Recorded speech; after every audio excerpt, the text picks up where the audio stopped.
Bismillahirrahmanirrahim. Assalamualaikum students. Hope so you are fine, good and safe at your home. Unit number 4, Turning effect of force. Topic is equilibrium 4.7. First we have to know that what is equilibrium. तो हमारे पास बच्चों ये equilibrium जो है, it is a Latin word. Latin word जिसका meaning है equal balance. किस चीज के equal balance? हमारे पास जब हम चीज को मूव करते हैं या कोई चीज रेस्ट पे भी है, हमने स्टार्ट में पढ़ा था फोर्स डायग्राम. तो अगर कोई चीज मूव कर रही है या फिर रेस्ट पे है तो उसमें हमारे पास सर्टेन फोर्सेस एक्ट करेंगे. ऐसे ही होता है ना. फोर्स डायग्राम का जो टॉपिक था उसमें हमने पढ़ा था कि हमारे पास नॉर्मल फोर्स होती है, ग्रेविटेशनल फोर्स होती है, फ्रिक्शनल फोर्स होती है, lot of forces are acting on body even it on rest. तो कहता है जब हमारे पास फोर्सेस बैलेंस हो जाती है, ठीक एक दूसरे को न्यूट्रलाइज कर देती है और बॉडी रेस्ट की कंडीशन होती है, तो हम क्या कहते हैं, the body is in a state of equilibrium. ठीक है बच्चों, कि हमारे पास किसी भी बॉडी का अपने फोर्सेस के होते हुए भी, काफी सारी फोर्सेस को होते हुए भी अपनी पोजीशन में चेंज ना लाना, it is called the equilibrium. अब कहता है इज द कंडीशन. इक्विलिब्रियम क्या है? It is the condition of a force where it is acted but simply cancel out. Force तो एक्ट हो रही होती है, हमारे पास फोर्स होती है, लेकिन क्या करती है, एक फोर्स दूसरी फोर्स को कैंसिल कर देती है. एक पॉजिटिव है तो दूसरी फोर्स नेगेटिव होगी. These forces may be even large enough to cause a permanent deformation. है कि हमारे पास जरूरी नहीं है फोर्सेस कम ही हो हमेशा. ऐसा भी हो सकता है कि ये जो हम फोर्स अप्लाई करते हैं ये इतनी ज्यादा हो कि वो जो बॉडी होती है डिफॉर्म करना, मतलब अपनी शेप को चेंज करना, कि बॉडी हमेशा हमेशा के लिए अपनी शेप को चेंज कर दे. ठीक,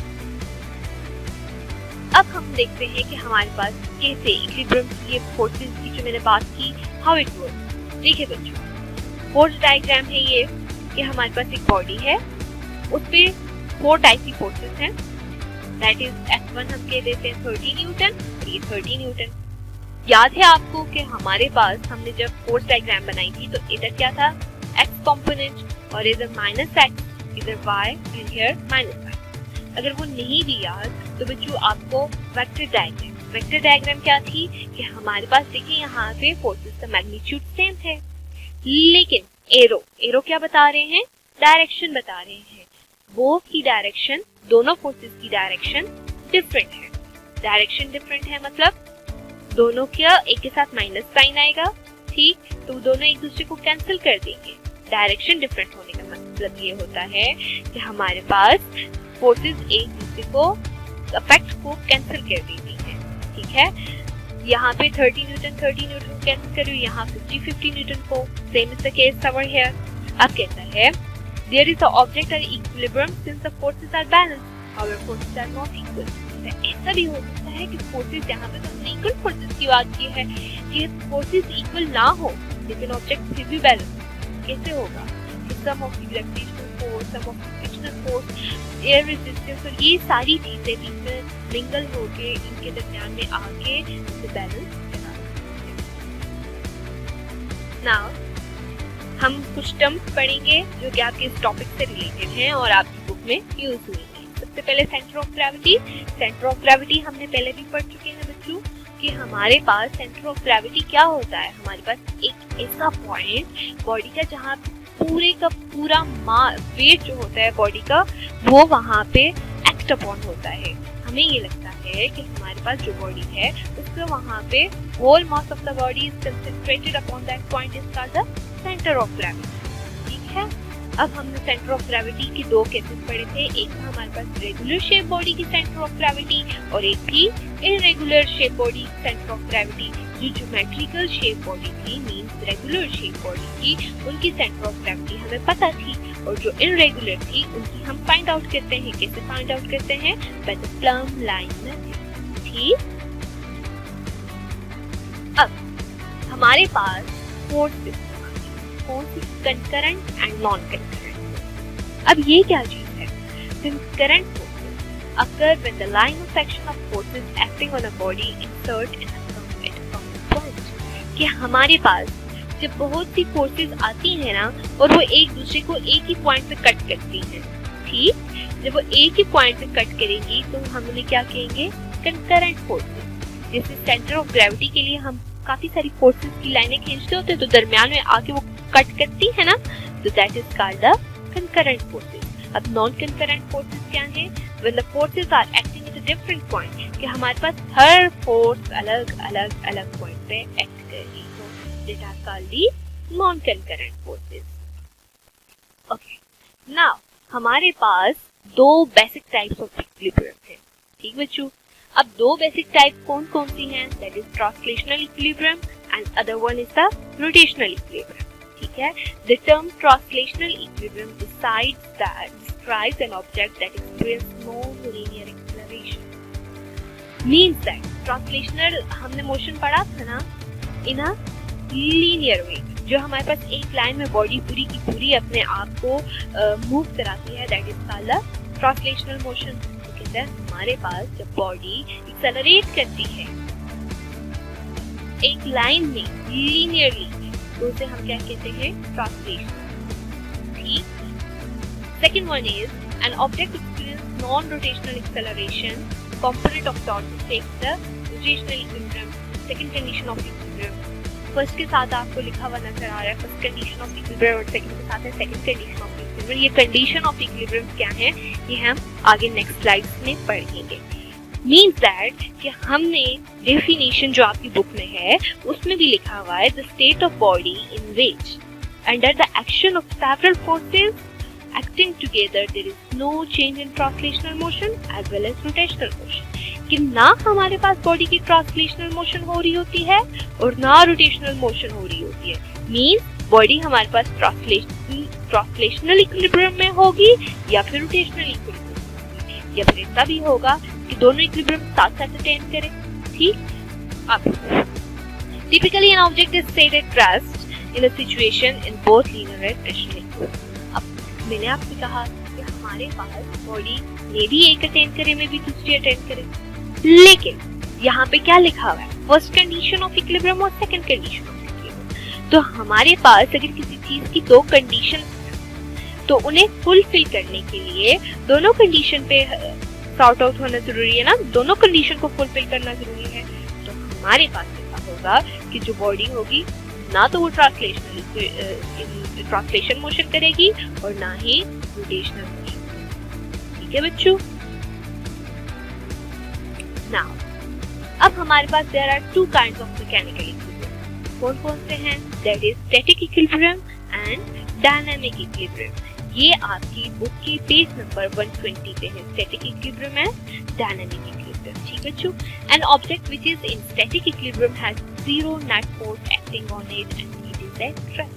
Static means जब बॉडी रेस्ट पे होती है तो हमारे पास क्या कहता है कि हमारे पास जो बॉडी रेस्ट पे होगी, we will say it is at a static equilibrium, उसके ऊपर हमारे पास जो फोर्स एक्ट कर रही है वो क्या होगी, जीरो होगी, और बॉडी रेस्ट में होगी। स्टैटिक रेस्ट से निकला हुआ है, static equilibrium means that the body is at rest. And the next is an object is which is under dynamic equilibrium has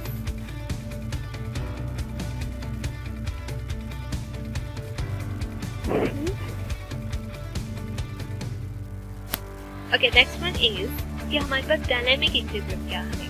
Any object which is in dynamic equilibrium has a zero net force acting on it and is moving at a velocity, कि वो body move तो कर रही होती है लेकिन उस पे जो फोर्स होती है वो जीरो होती है, ठीक है। नेट फोर्सेस जीरो होती हैं, वो एक दूसरे के इफेक्ट को कैंसिल कर देती हैं एंड बॉडी मूव कर रही होती है कांस्टेंट वेलोसिटी, ठीक बच्चों। Now here is the laws, first law of physics and the second law of physics.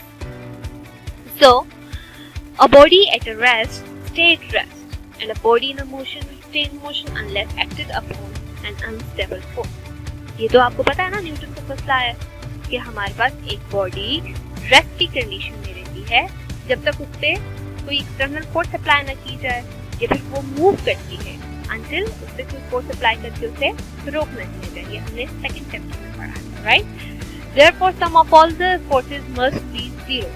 इसलिए सम ऑफ ऑल द फोर्सेस हमारे पास क्या होती है, 0। यहाँ पे समेशन क्या है, summation is the sign for sum. किसका साइन है, सम का। ये जो ई है ना, ई टाइप का, इसे हम क्या कहते हैं, समेशन कहते हैं। Summation of all the forces 0। ये हमारे पास क्या है बच्चों, फर्स्ट कंडीशन है किसकी, equilibrium, right. Resultant of all the forces acting on a particle is 0। जब हमारे पास सारे पार्टिकल्स पे जो फोर्स होती है 0 के इक्वल आ जाए तो हम उसे क्या कहते हैं, it is the first condition of equilibrium. अब सेकंड कंडीशन ऑफ इक्विलिब्रियम, ये हमारे पास आई हुई है न्यूटन की। ये भी हमारे पास equation from the Newton law से आई हुई है, ठीक। If an object is in equilibrium then the resultant force acting on equal object equal 0, that is expressed as following. क्या है, FR। What is FR, resultant of the forces, summation F। ये हमारे पास हम इसे वेक्टर फॉर्म में लिख रहे हैं। वेक्टर फॉर्म होती है ना, जैसे एक सिंपल फॉर्म होती है और अब एक वेक्टर फॉर्म होती है। वेक्टर फॉर्म में हम क्या कर देते हैं, जो हमारे पास होते हैं उस पर सिंबॉलिकली उसे वेक्टरली रिप्रेजेंट करते हैं। जैसे यहाँ पे F के ऊपर आपको एरो नजर आ रहे हैं, या फिर हम बोल्ड लिख देते हैं, तो फिर हम क्या कहते हैं कि हमारे पास ये जो इक्वेशन है it is in vector notation, या फिर जो वेक्टर इक्वेशन है। मूविंग फॉरवर्ड, अब हमारे पास क्या है, कहते हैं कंडीशंस क्या चाहिए हमें for body to be in equilibrium. तो कहते हैं there are 2 conditions, sum of all the external forces must be 0, sum of all the moments on external forces about a line is 0। कि forces भी 0 होंगी, sum of all the forces भी 0 होंगी, और sum of all the torque, sum of all the tasks, external force about a line, sum of the moment हमने last पढ़ा है ना इसी चैप्टर में, हमारे पास मोमेंट हमने पढ़ा था। मोमेंट क्या था, हमारे पास टॉर्क को भी हम मोमेंट कहते हैं, उसका दूसरा नाम क्या है बच्चों, टॉर्क है। टॉर्क आज मोमेंट ऑफ फोर्स। तो कहता है हमारे पास सम ऑफ मोमेंट मींस टॉर्क जो हमारे पास बॉडी पे अप्लाई हो रहे होते हैं वो भी 0 हो, और सम ऑफ ऑल द फोर्सेस भी 0 हो, राइट। अब ये थोड़ा सा कॉम्प्लेक्स आ जाएगा, इक्वेशन ऑफ इक्विलिब्रियम के हमारे पास बच्चों देखें, there is sum of all the forces equal to 0 and sum of all the moment equal to 0। Body के हमने 2 and 3 डायमेंशन याद है ना, हमारे पास बॉडी 3 डायमेंशन भी हो सकती है और 2 डायमेंशन भी हो सकती है। For 3 dimension x, y and z, all the forces are 0 and all the torques are 0, ठीक है।